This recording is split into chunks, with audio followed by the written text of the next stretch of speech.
करने के लिए चले गए। अब एक समय पर इंद्र भगवान क्रोधित हो गए। ऋषभ देव जी के राज्य में इन्होंने जल वृष्टि नहीं की। तो ये इतने बड़े तपस्वी थे ऋषभ देव जी कि इन्होंने अपने तपोबल के द्वारा अपने राज्य में जल वृष्टि करवाई है। इन्होंने जल वृष्टि करवा ली और महाराज ये जो जहां पर उनका राज्य था, इस भूमंडल का नाम पहले क्या था? इस भूमंडल का नाम अजनाभ खंड था।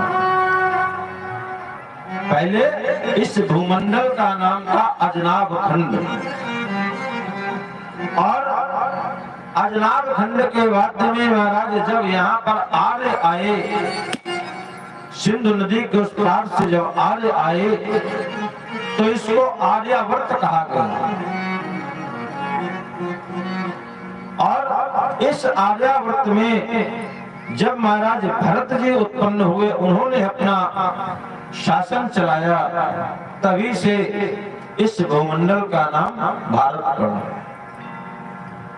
और इस भारत पर जब अंग्रेज आए तो उन्होंने इसको इंडिया बना दिया।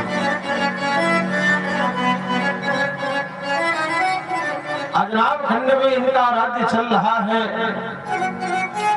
और ऋषभ देव जी आज अपने पुत्रों को उपदेश दे रहे हैं, पुत्रों ध्यान रखना कि कभी भी प्रजा को कोई कष्ट ना हो, किसी प्रकार का अधर्म न करना, अधर्म का कभी धन न कमाना और सदैव धर्म के साथ में अपना जीवन यापन करना। जब धर्म के साथ चलोगे तो महाराज धर्मो रक्षति रक्षितः, जब तुम धर्म की रक्षा करोगे तो धर्म आपकी भी रक्षा करेगा। और अगर आपने लोभ में आकर के, पाप का जो मुख्य कारण है वो है लोभ, लोभस्य पाप कारणम। जब जीव के अंदर लोभ की प्रवृत्ति हो जाती है ना, तो फिर अनेकों प्रकार का वो पाप करता है। उस लोभ के कारण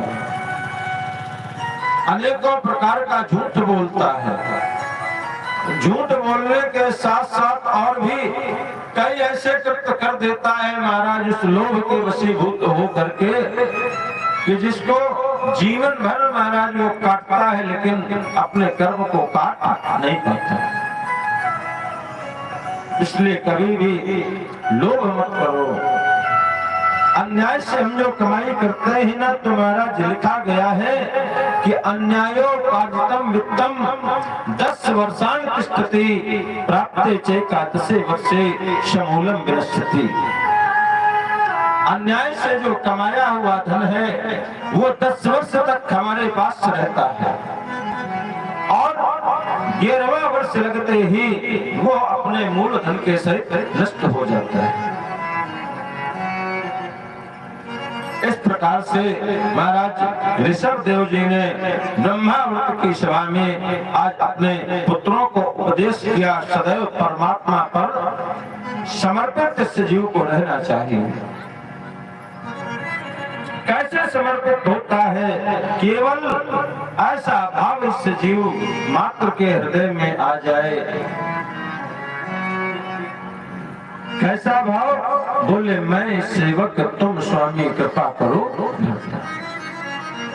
और जब प्यारे समर्पण का भाव इस जीव के अंदर आ जाता है ना, तभी यह जीव दूसरे जीवों का कल्याण कर पाता है। और जब तक के परमात्मा पर समर्पित नहीं होता, तब तक ये जीव दूसरों का कल्याण करने में सामर्थ्यवान नहीं है। सब जानते हैं ईश्वर अंश जीव अविनाशी, हम सब ईश्वर के अंश हैं। इसमें अविनाशी परमात्मा का अंश है, लेकिन जानते हुए भी मानते नहीं। फिर भी अनेकों प्रकार का दुराचार पापाचार हम करते हैं। दिन भर अनावश्यक